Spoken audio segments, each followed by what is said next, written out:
Welcome back to the Build Beyond podcast. This is going to be a brief episode that is going to be an extension of the series that we have been doing over the past year or so on motivation. I think most people know what they need to do. Maybe they feel like they don't know, but usually if someone has a problem and we sit down and we talk to them, their intuition and their access to knowledge through the internet or through people who they know who have been through it, or just through logic and common sense, they may not be 100% correct, but most people can get on the right path. So most people understand that they should exercise regularly and they should eat a balanced diet. And most people understand that to recover from pain and injury, they need to take certain steps over a period of time. So people don't lack faith in the plan. They lack faith in themselves. They don't feel like they're the kind of person who can carry out a good plan long enough to get the results that they want. So this podcast episode, we're going to talk about efficacy. And a good definition of efficacy is, does it work? And I'm going to give you an assignment. You can write this down or pause the podcast as we go through it, or you can message me and I can send you an actual PDF copy of this. I didn't create any of this. I kind of put this assignment together from a couple different resources that I have. But let's talk about two definitions of efficacy. You've got general efficacy and self-efficacy. So general efficacy is the perception that a particular change is possible. Self-efficacy is the belief that you can make that change with or without help. So here's an example. The heavy piece of furniture is movable. That's general efficacy. Would I be able to move it by myself or with help? That would be a question of self-efficacy. Self-efficacy is often a significant predictor of success. So do I have the ability, the time, and the opportunity to do this? Whatever this is. So for some people, this might be a nutrition or a weight loss goal. For other people, it might be a rehab goal. For some people, it's an athletic goal. For other people, it's a relationship goal or maybe a financial goal. In general, most people believe that great things are possible. I think we often just see ourselves as the biggest hurdle. So if this speaks to you and you feel like you have a problem with this, what I would invite you to do is to write down these questions and answer them. So question number 1, how might I go about making this change? Whatever the change is. Just start brain dumping. How could you go about it? It doesn't have to be right. It doesn't have to be perfect.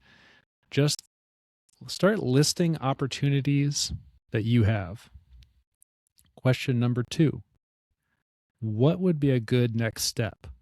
Or if you haven't started yet, what would be a good first step? This is probably one thing. You might have a short list of some options. I think a lot of times what will happen is you'll look at this big change that needs to happen over a long period of time, and it looks like Mount Everest, and you realize there's about 1 billion steps you're going to have to take. And it's overwhelming to think about all the steps. So what's the best next step or the best first step? Question number 3, based on your own experience, how could you make this change successfully? You've done hard stuff. True or not? It's true. You've just in the context that we're talking about, There's something that you're struggling with that you haven't been successful with. So based on your experience, how could you make this change successfully? How could you apply skills that you have in other contexts to this problem? Next question. What obstacles do you foresee and how could you deal with them? I'll give you a really good example of an obstacle. I have a busy work schedule and my meetings consistently run over and I'm always working late. I had this problem with a couple people, and I actually talked to their bosses, not to scold their bosses, but just from a perspective of how can we make this work?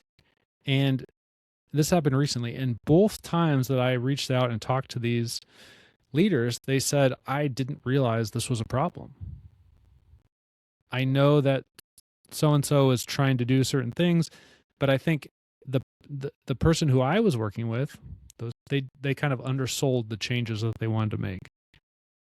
And maybe the boss wasn't being an active listener at the time when they had the conversation. So they didn't really understand. But once they understood the problem and they understood why the person wanted to make the change and they understood how their decisions were negatively affecting the person, they gladly massaged the schedule. And one boss even said, oh man, I should get on board with this. This is something that I need to do. So there are a lot of obstacles out there. List them and start thinking about what would be an excellent way to get around that obstacle. Next question. What gives you some confidence that you can do this? We got to start thinking about the positive things. You've been successful. You've done hard things. What are some positive things about you that give you confidence that you might be able to do this? Now, we are going to give this a numerical score. So, how confident are you that you could do this if you decided to? On a scale of 0 to 10, where 0 is not at all confident and 10 is extremely confident, where would you say that you are? You have to pick a number. 0 to 10. 0 is not confident at all, and 10 is extremely confident. Now, let's say you're right down the middle. For this podcast, we're going to say that you answered a 5. The next question, why are you at a 5 and not at a 0? Now, notice I'm not asking you, why are you not at a 10? Because then we're talking about deficiencies. I want to know what got you to a 5. Because from 0 to 5, to get you that high, there's a bunch of positive stuff in there. Let's lean into the positive things. So why are you a 5 and not a 0? You got to write all that down. Next question. What would it take for you to go from a 5 to a higher number? Right? We're still thinking about positives. These might be positive things that you have, but they're not your strengths, but you kind of have them. Or maybe these are things that you think you could do, or shortcomings that you think that if you put a little bit of effort into that they could become maybe not strengths, but they wouldn't be weaknesses anymore. Next question. How might a coach or a team or a program or a friend help you go from, let's say, a 5 to a higher number? How can we bring someone in? It might be a spouse. It could be someone who's done it before or done something similar or been through something really hard, or someone maybe you just really care about their opinion. Now, the next part of this is, there's a list of words here. It's a long list. I am not going to read them all. This is where you might want to email me so I can send you this list.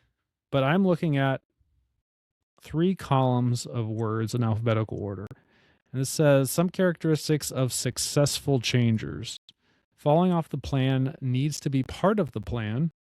Here is a list of strengths that people sometimes have.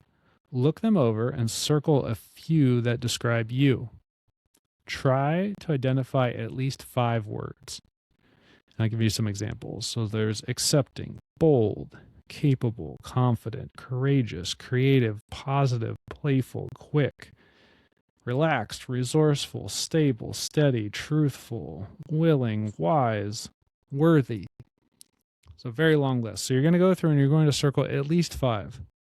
Then, in what ways can the strengths that you've identified help you reach your goals?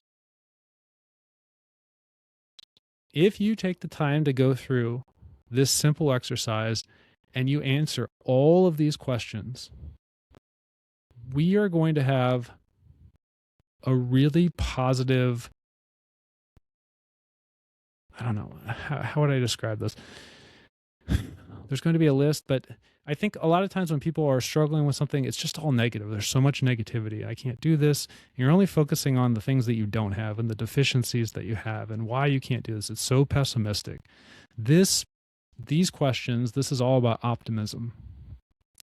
And this is something that you could do multiple times throughout your journey. And anytime when things are hard, you could come back to this. You could come back to this and you could say, okay, well, what was a good next step? How do I take that step? Or maybe you took the step, but then you answer, well, what's the next step? Right? That gives you another thing to do. You look at your confidence. Well, I was at a 5 and maybe I'm at a 6. So you can see some positives there. You can go back to these words that you circled and maybe you can circle a couple new ones, or you can go back over the old ones that you circled and you can redefine why you picked these, why these are your strengths.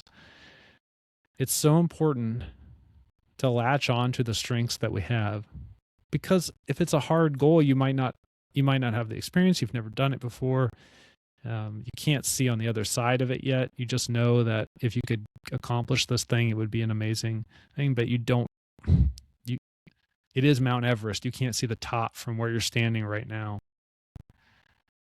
So just accept the fact that if it's a goal that's worth putting effort into, it's probably challenging.